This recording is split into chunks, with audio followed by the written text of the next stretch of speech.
नमस्कार दोस्तों, आज के इस एजुकेशनल वीडियो प्रेजेंटेशन में आपका बहुत बहुत स्वागत है। तो चलिए शुरू करते हैं आज का हमारा टॉपिक। और आज का हमारा टॉपिक है let's learn something more about should and should have.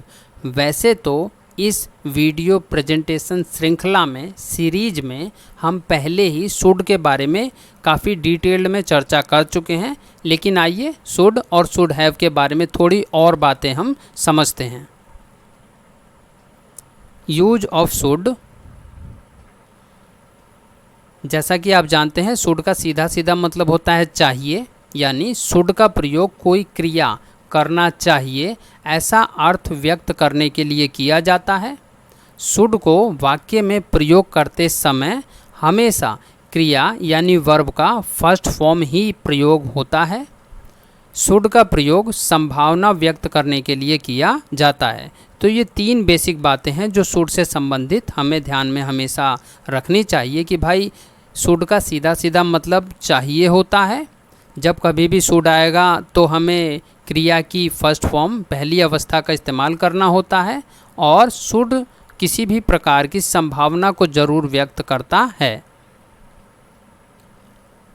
इसके कुछ उदाहरण देखते हैं हम। आपको ऐसा करना चाहिए, यू शुड डू दिस। तुम्हें यहाँ से जाना चाहिए, you should go from here. Raju की तबीयत अच्छा होना चाहिए, राजूज़ हेल्थ शुड बी गुड। आपको अब आना चाहिए, you should come now. Use of should have. आइए अब शुड हैव के बारे में चर्चा करते हैं। देखिए, शुड हैव का मतलब हिंदी में होता है चाहिए था, यानी पास्ट टेंस में शुड का जो रूप हम लगाते हैं वो होता है शुड हैव। शुड हैव का प्रयोग कोई क्रिया करना चाहिए था ऐसा अर्थ व्यक्त करने के लिए किया जाता है। शुड हैव को वाक्य में प्रयोग करते समय हमेशा क्रिया यानी वर्ब का थर्ड फॉर्म ही हम लगाते हैं, इसी का प्रयोग किया जाता है।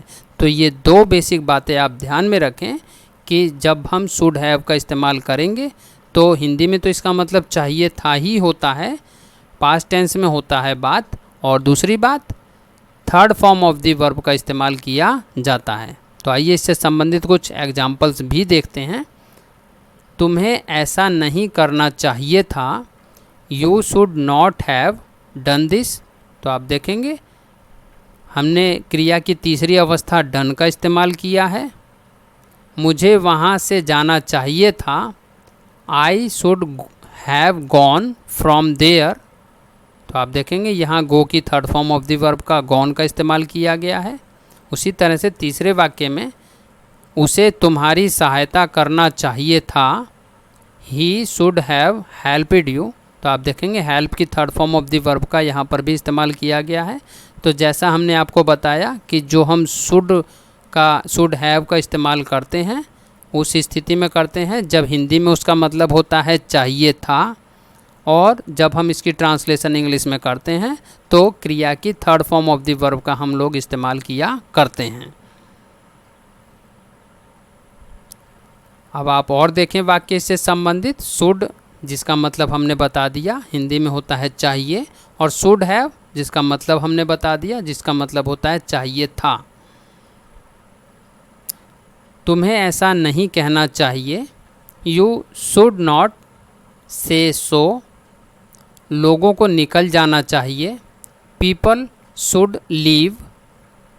तुम्हें वहाँ जाना चाहिए था, you should have gone there.